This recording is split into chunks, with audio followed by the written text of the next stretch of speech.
Hello and welcome to Pickleball Therapy, the podcast dedicated to your pickleball improvement. It's the podcast with you in mind. In this week's podcast, we're going to be doing a mailbag episode. These are some of my favorite episodes because here we get to answer what ails you, what's going on in your game, what challenges are presented to you, and it's what we really like doing during Pickleball Therapy is, at the end of the day, the reason why we have the podcast is to hopefully help you improve your relationship with pickleball, improve your perspective and how you enjoy this beautiful sport. My name is Tony Roy. I am your Pickleball Therapy podcast host, as well as a master teaching professional. It's my pleasure to come to you every week on this podcast and help you get some pickleball therapy. Before we jump into this week's podcast, a couple of notes. First of all, if you have a question that you would like us to address on Pickleball Therapy, please let us know. Send us an email. Let us know what's going on with you, what's ailing you, what's challenging you, what is something that is presenting a challenge to you that perhaps we could help you at Pickleball Therapy.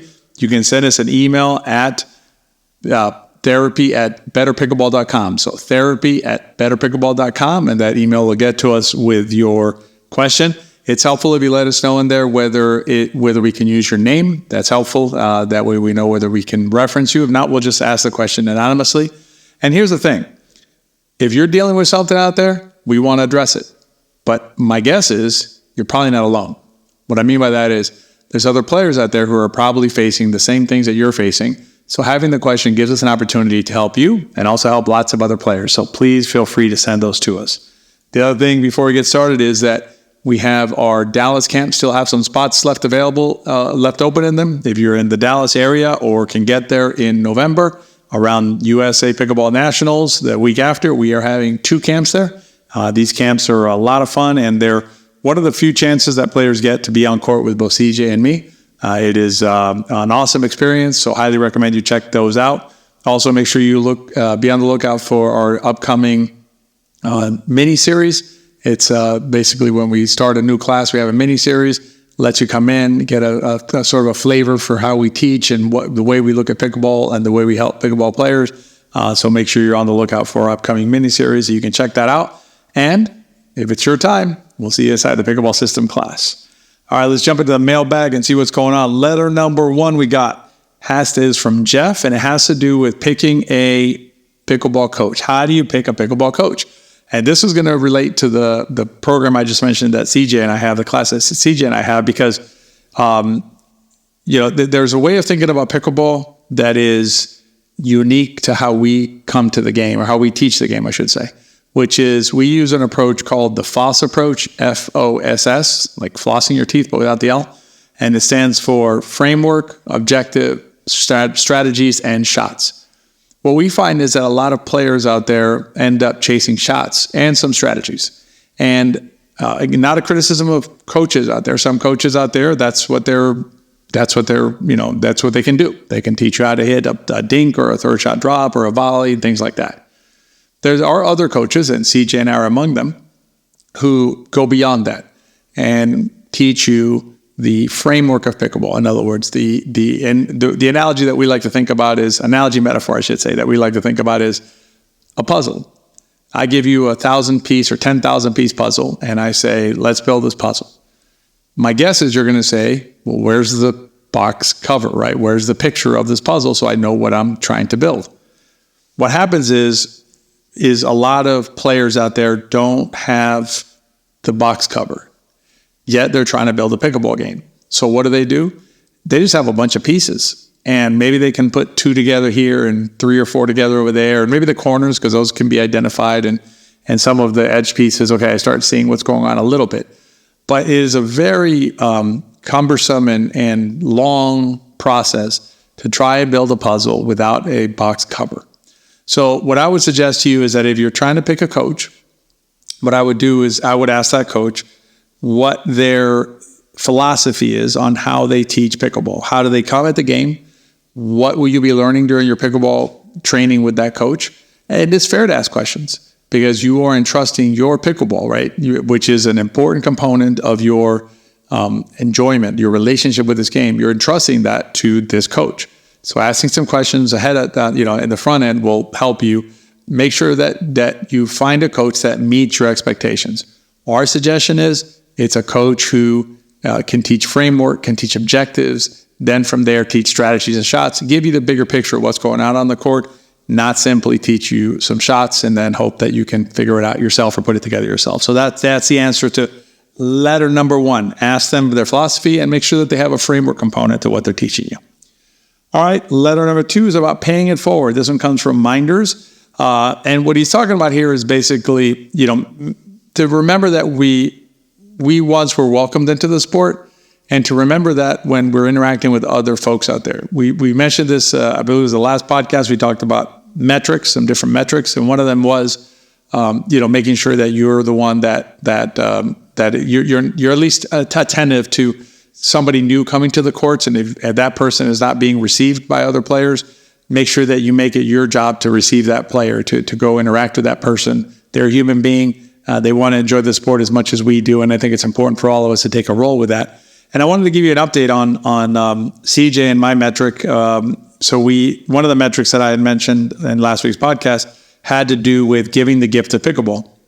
And both CJ and I have been working at that, and CJ has been introducing a friend of hers to pickleball. And I'm happy to report that I was able to get a good friend of mine and her, as bonuses, I had her husband and her son join them, her adult son, for an evening of pickleball. It was a beginners group, like really beginners group of first timers at a facility. So I joined them at the event, but I did not play because it was intended for that level of play.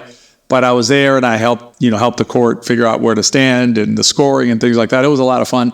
And I can tell you that my friend is now hooked on pickleball and wants more. So paying it forward is just a beautiful way to continue to give the gift of pickleball and to make sure that we keep our sport as inclusive as possible. So remember that one, and thanks, Minders, for sending that in and reminding us about that. All right, letter number 3 has to do with syncing partner improvement. This is the question, or the email had to do with working with a partner. And the question is basically, how do we get on the same page in the most effective way to prepare to play as partners? In this particular case, it had to do with tournament play. But the question really is, how do we get in sync as partners and be able to work together as partners? Generally speaking, I will tell you this is one of the most challenging parts of pickleball because we play this sport as a double sport. And most of the times, or for a lot of us, we're playing in an open play format or a format where we're mixing up partners and things like that. And you end up playing with players who have perhaps they're different places than you are in their journey. They have different philosophies about how they want to approach the sport in general or that game in particular. And that can be a little frustrating, right? Because you're trying to perhaps do things a certain way, the way that you're seeing the game, and they don't see it the same way. And so it can get a little frustrating. So that's an overriding challenge that we'll have to deal with as long as we play pickleball, right? If we're willing to play with different players, even in the small groups that I sometimes play with, where we'll have like 4 players playing together, we rotate every round. So we'll play, 2 to 3 games with a partner and then rotate. And, it's a challenge because you have to kind of figure out how to meet each other in a reasonable manner so you can play together. Because again, we are playing doubles, and doubles is a team sport, 2 players, but still a team. And so, it's a challenge. Now, in terms of if you have, in this case, the question has to do with a more regular partner, someone who you're trying to, as I said, in this case, they're trying to play some tournaments together. So how do you work together there? Let me break it up for you a little bit in terms of mechanical and strategic. So on the mechanical side, mechanical work is really more individual work. And what I mean by that is, if you need work on your third shot, that's something that you can do with a drilling partner for sure, but you can also do some work on your own with that, right? So mechanical work is not partner dependent is what I'm saying. So you can work on your serves, returns of serve, third shots, fourth shots, things like that. Again, if you have a drilling partner, that's fantastic, but you're not engaging with that partner from we're going to work together to figure out how to play better pickleball. You're simply working on some mechanics. Not simply, you're working on mechanics is the focus. Now, strategic is where working with your partner who you play with regularly can be super helpful. And some of the concepts there would be things like, respecting the X. Respecting the X is a concept that we devised on our Into Pickle channel, and we've done several videos on it explaining it on there. But if both players are on the same page on respecting the X, that's really going to help your overall play as a doubles team. One other way to get on the same page, and this is going to sound a little bit of log rolling, and I guess it is, but it's for both you and your partner to be part of the pickleball system.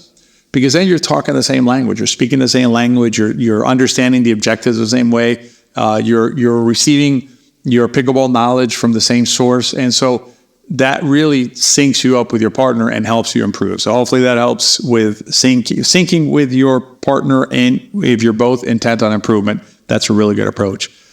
All right, letter number 4 is about playing with your significant other. And we've talked about this before in some other contexts in terms of mixed troubles, but let's talk a little bit about it here, because this question had to do more with, just making sure that you're on the same page. It's similar to the last letter about playing with the same partner, but it adds another level of complexity. Why?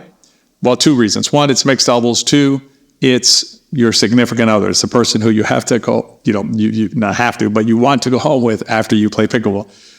So there's some of the same concepts you can apply from the last time, understanding, for instance, respect the X, understanding, who's responsible for certain situations, who covers that middle shot, right? The 4 shot. Is it the player who's up, or should it go through to the other player? Things like that are really helpful to be on the same page about. And what you want to do at the end of the day is particularly in mixed doubles, is find a balance. And by a balance, what I mean is usually there's one player, and this is both in mixed and non-mixed, but usually there's one player who's the finisher, right? Who's the player who is better at finishing the rally. And we go back to the basic premise that the best way to figure out who should hit what ball is to answer this question. What shot is best for my team, right? For our team. What's the best shot for our team? That's who you want to hit the shot. It's not, I should hit the shot or you should hit the shot. It's if it's better for me to hit this particular ball in this situation, I should do that. If it's better for you to hit the ball in the particular situation, then you should hit the ball. There's no ego involved. You look at it purely objectively in terms of what's best for your team. And it sounds mushy, right? Because you're just saying, well, what's best for the team in a given situation? That's one of the beauties of pickleball, is the level of complexity that can get developed while you're playing. There's so many variables that when you think about, let me just give you one example. So you have a ball traveling through the middle, high and through the middle. Well, I need to know, where are you and where is your partner, right? Is one of you up, one of you back? Is one of you closer to the ball left to right than the other one? Who can get to the ball first? I also need to know who's got a better put-away shot from there, based on where your opponents are. That's important too, right? Just because you get it harder doesn't mean you have a better put-away. And sometimes the best shot is not a hard shot, it's an angled or a well-placed shot, I should say, a better position shot. I also need to know where are your opponents. Are they one up, one back? Are they both up? Are they both back? There's all sorts of variables that go into that.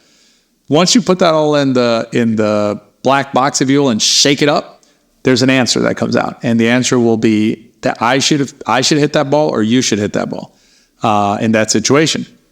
That's how you want to address the who should hit the shots. Now, that said, there's usually in any double situation, but particularly in mixed doubles, there's usually a finisher. Now, this is the generalization, but generally speaking, the male player in a mixed double situation is usually the finisher. And that is just because the male player generally is going to be stronger, physically stronger, and able to put the ball away with a little bit more power as long as they have reasonable placement. So if that's the situation you're playing in, let's just finish that out so you see the thinking, where the male player in the mixed doubles is the finisher, then the male player will take a more outsized role in terms of their position on the court and the number of shots that they are going to try and hit. Balls that maybe could have been hit by the female player will be hit by the male player in a mixed double situation. What you need to do, though, is find the balance, because there are players who overcommit, overstretch themselves on their assertions standpoint. And an example that comes to mind is one of the pro players, Jay DeVilliers. Amazing talent, great player, seems like a very nice person. Every time I've chatted with him, seems like a very nice person.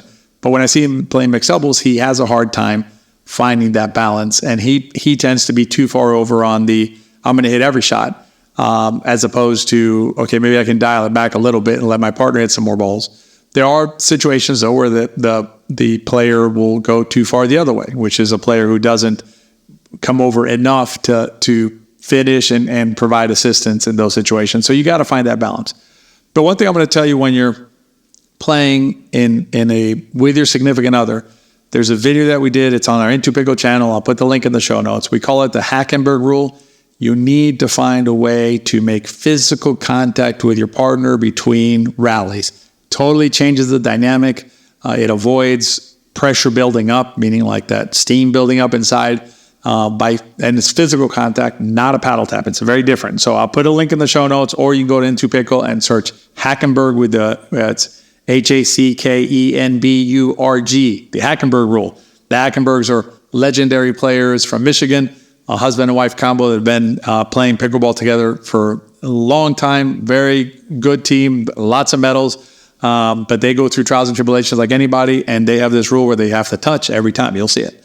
All right, let's go to before we go to letter number 5, reminder, if you want to support what we do, all of our efforts here at Pickleball Therapy and the other things that we do, if you will use the links that we provide, we're not asking you to change your behavior. Just buy what you're going to buy normally. If you want to buy a grip, or you want to buy a shirt or a towel or whatever you need, right? Balls. If you go to Total Pickleball and use our link, you're helping us out. Doesn't affect you at all, other than you're helping us out. So we'll put that link in the show notes, and try and use that link if you remember, please. Letter number 5. This is an interesting one here. Came from Rick, and it talks about the idea of he had been spending some time working on what he called devastating shots, right? And basically figuring out how to. He'd been working on figuring out these like killer shots. So think about them like a killer serve, great spins, things like that. Things that are like sexy and exciting, and they have the potential of creating a big impact. And what he found was that those shots would only get him so far, because eventually his opponents either figured it out, right?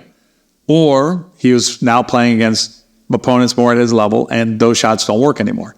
I've heard the same stories from other folks who I know who spent a lot of time implementing spins into their game, only to figure out that, wait a minute, that kind of wore off. It doesn't really work anymore because everybody figured out how to do it and how to address my shot.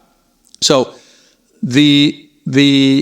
what you need to understand is that these kind of sexy shots usually have a pretty short shelf life, especially when you rate them or when you look at them relative to the amount of time it's going to take you to develop those shots so they're worth anything, right? So that they at least do something for you. It's a lot of investment of time and effort to get these quote-unquote devastating shots. The other side of the coin that Rick mentioned was the idea of playing patiently, right? Patient, fundamentally sound pickleball, just doing the thing, right? Just step 1, step 2, step 3 of the rally, let's go, and nothing sexy, nothing devastating. And he found that has helped him a lot more, which is how we teach inside the pickleball system. There's no noise in there. We're not going to give you like this, devastating, 90 mile an hour shot that's going to change your game, because that doesn't exist. We will give you the shots that you need, the shots that help you develop a patient, well-developed game that you can use. And here's the thing that I'm going to suggest to you.